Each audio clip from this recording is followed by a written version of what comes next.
65 degrees, and then fall to the low 40s to upper 30s by the drive home today, and a low of 33 overnight. Currently 65. Next news coming up at 7.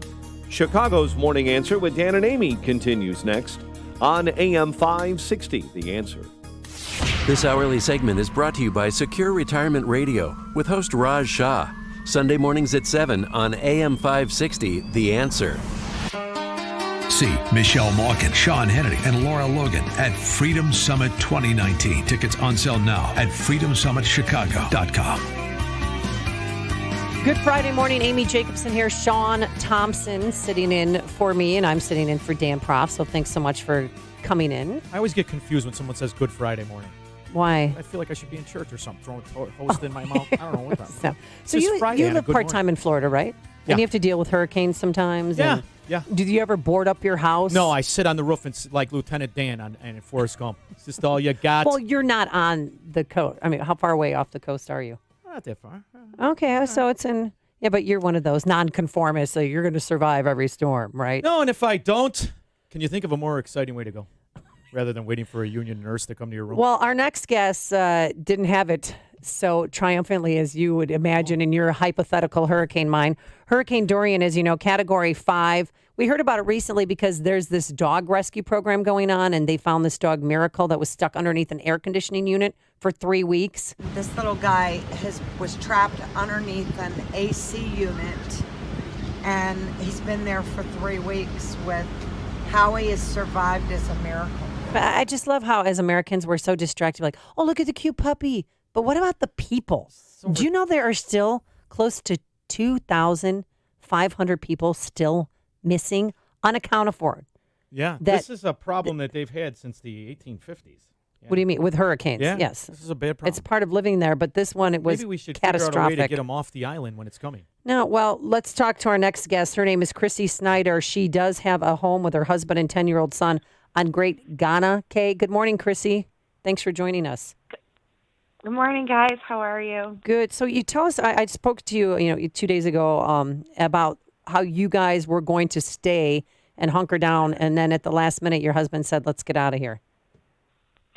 Yeah, we had just landed from a vacation in Michigan back to the Bahamas, and at that time it was a tropical storm forming, looking like it could be a Cat 2 or 3 headed for the Bahamas. So we were boarding up our house with the hurricane shutters, and my Bahamian friends had told us, why don't you ride out the storm with us? And then aftermath is usually just, some power outages, and you wash your hair with a bucket for a week, and it's kind of like camping. Yeah.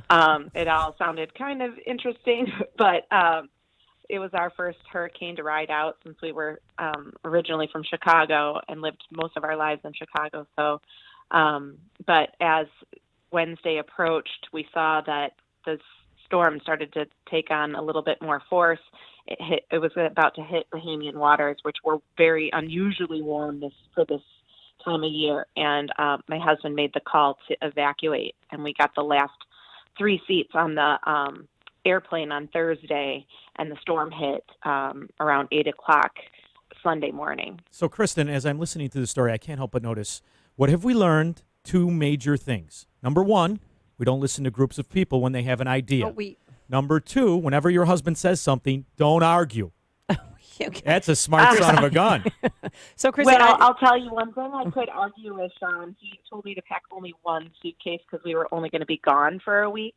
Nobody's perfect. Thinking that the storm was not looking like it was going to landfall what it ended up being. So I shouldn't have listened to him, and I should have packed everything I owned because we lost. See, typical woman, looking at the bad thing. Jeez. If you would have stayed, it probably would have been a fatal mistake. So I'm glad you got out and you're safe and your family's safe. But your home is demolished, and that Cay is completely destroyed. Yes, there's really, unfortunately, there's really nothing left that's inhabitable on the island.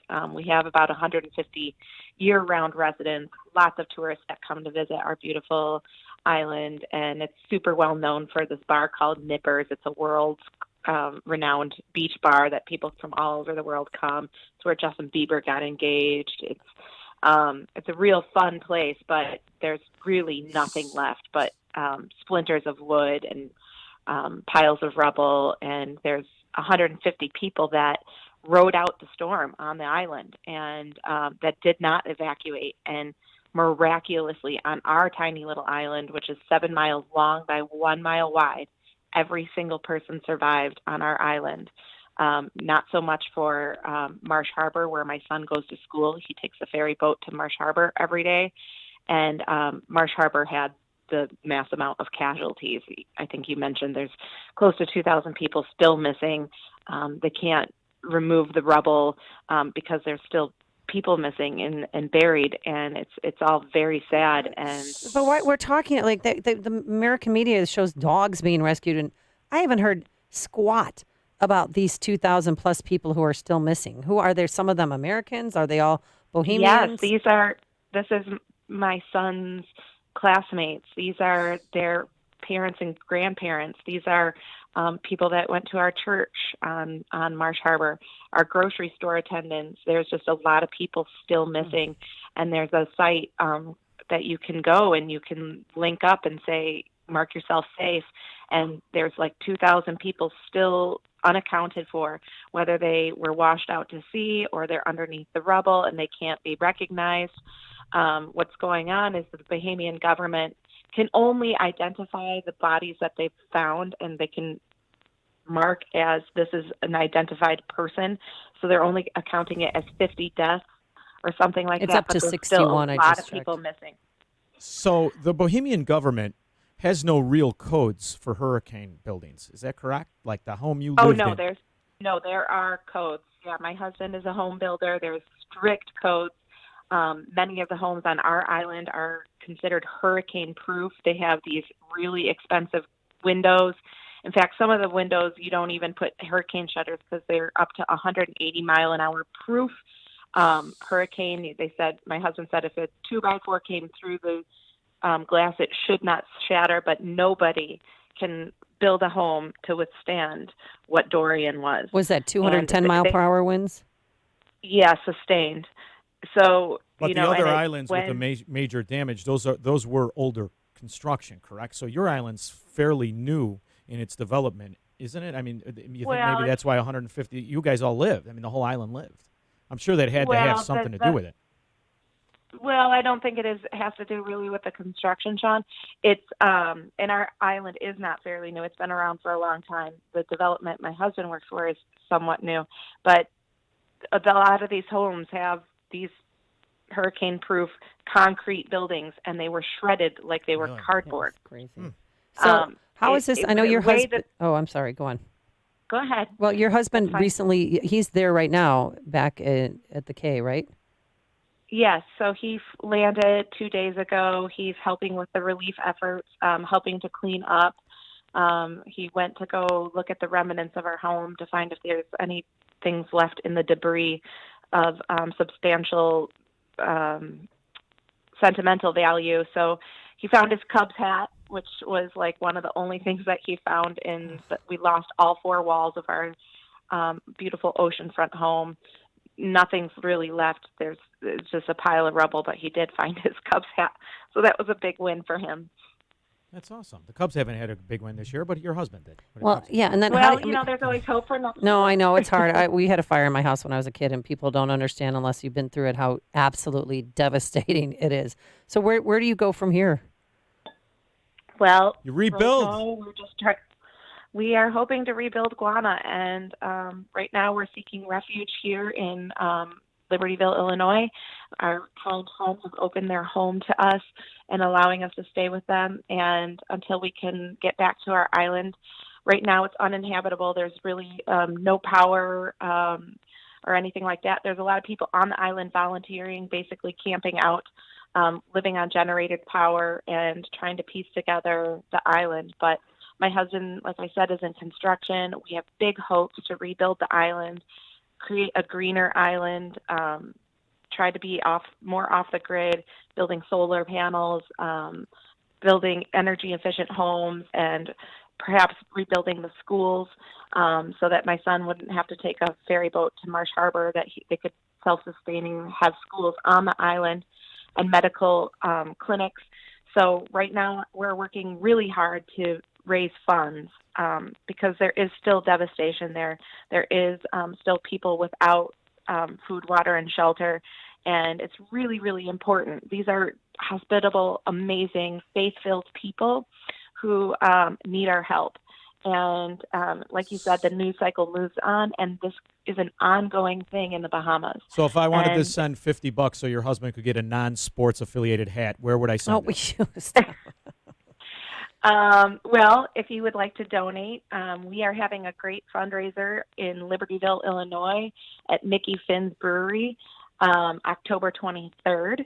And you can go to the eventbrite.com to link up with this event. And if you can't join us for the concert, which starts at 6 o'clock, doors open at 6:30, and then the band goes on at 7:30, and we'll be having a great time till about 10 o'clock at night. So it's Mickey Finn's Brewery, October 23rd. And, yeah, where can we get tickets? At 6 o'clock, eventbrite.com, and then if you search up the samples, Hurricane Dorian, or even Hurricane Dorian, you may find the event.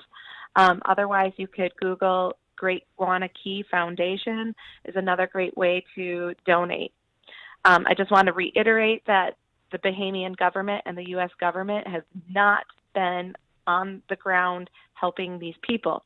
There's 70,000 people, 1/3 of the Bahamian government, or the Bahamian population, that are still homeless, without jobs, without banks, without churches, without anything. And they've all been displaced. So it's out of the goodwill of the people, grassroots organizations, relief organizations that are actually helping these people. So what my foundation does is actually puts money back right into the hands of the people. It's not going through the Bahamian government or all kinds of channels. It's actually going to rebuilding their community centers. So I know the people personally running the foundation. They are from my island. They are very smart, wealthy people. Second home owners that usually live in Florida, but their dream home, their retirement home is on Great Guana Key, and they set up this foundation. So at my fundraiser, for every dollar that I raise, they're going to match it. Oh, nice. And up to $1 million. So we're looking to fill the house, and we want to raise as much money as we can to rebuild Great Guana Key so that paradise can be restored, so people can show up on their sailboats and have a nice rum punch and watch the sunset and dance the night away at Nippers. All right, so I'm going to send money, but I'm not going to the party. I don't like people. I especially don't like drunk people. So I will send the money, all right? You don't get to come, but send Amy. She'll have fun. Yes. All right, Krissy Synder, thank you so much. And you have a blog that, can you tell everyone what your blog is so they can follow along? Yes, my blog is called www.chrissysgonecoconuts.com. I love it. And you can follow the journey, how we came from Chicago and sold everything we own, our cars and everything, to move to this island paradise, and what it's like to live in You're just rubbing it in. You're living a dream, except for the hurricane. It's the dream, baby. And I know. I would, like, your son's school, does he need a volleyball coach? Not the hurricane. This is a great story. Oh, God. Well, Krissy, good luck to you, and thank you so much for sharing your story. And thank you for having me, Amy. Thanks, Krissy. And everybody show up to Mickey Finn's. Yep, Mickey 7 Finn's. o'clock. Yep, October 23rd. Or send the money. Mickey Finn's, October 23rd from 6 to 10 p.m., or you can send money. The Samples Hurricane Dorian Concert.eventbrite.com. And Krissy joined us on our turnkey.pro answer line. You've made the switch, and it feels so good. You've switched to Chicago's Morning Answer on AM 560. The Answer. The Lou Dobbs Financial Report is brought to you by Signature Bank, helping local businesses succeed. Visit signaturebank.bank for your commercial banking needs. I'm Lou Dobbs. President Trump meeting with China's vice premier today. Boeing and Porsche join forces